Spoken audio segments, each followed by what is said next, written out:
Hi යාළුවනේ. අද knowledge hub විතින් අපි ගෙන එන්නේ සීගරියේ ඔබ නොදත් තොරතුරු ගැන. එහෙනම් යාළුවනේ අපි යමු වීඩියෝ එකට. අහස සිපගන්නා දැවැන්ත කළුගලක් උඩ මාලිගාවක්. මේක සිහිනයක් නෙවෙයි. මීට අවුරුදු 1500කට කලින් අපේ හෙළ රජවරු කරපු විස්මිත නිර්මාණයක්.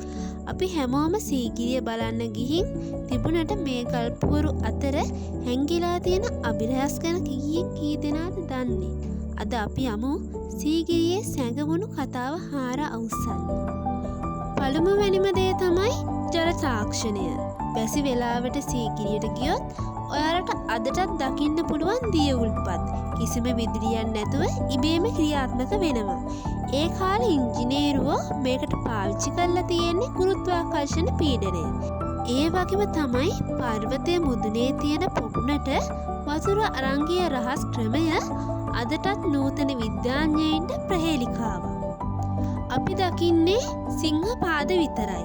ඒත් ඉතිහාසඥයන් කියන විදියට මේ පර්වතයේ ඉස්සර අඩි 50කට වඩා උස සිංහයෙකුගේ මුහුණක් තිබුණා.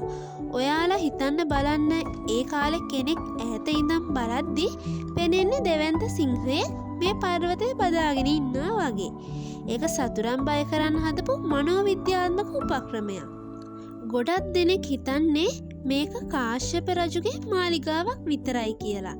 ඒත් පර්යේෂණ වලින් හෙළි වෙලා තියෙනවා කාශ්‍යප රජුට කලින් සහ පසුව මෙතන බෞද්ධ භික්ෂූන් වහන්සේලා භාවනා කරපු ආරණ්‍ය සේනාසනයක් තිබුණා කියලා. ඒ කියන්නේ සීගිරිය කියන්නේ ආගමික සහ රාජකීය යන අංශ දෙකේම එකතුවක්. සීගිරිය කියන්නේ ලෝකයාටම අපේ අභිමානය පෙන්වන කැඩපතක්. ඉතින් මේ විශ්මිත නිර්මාණය රැකගන්න එක අපේ වගකීමක්. ඔයාලා සීගිරිය ගැන දන්න වෙනත් රහස් තියෙනවනම් පහලින් කමෙන්ට් කරන්න. මේ වීඩියෝ එක වටිනවා කියලා හිතෙනවනම් යාළුවන්ටත් බලන්න ෂෙයා කරන්න.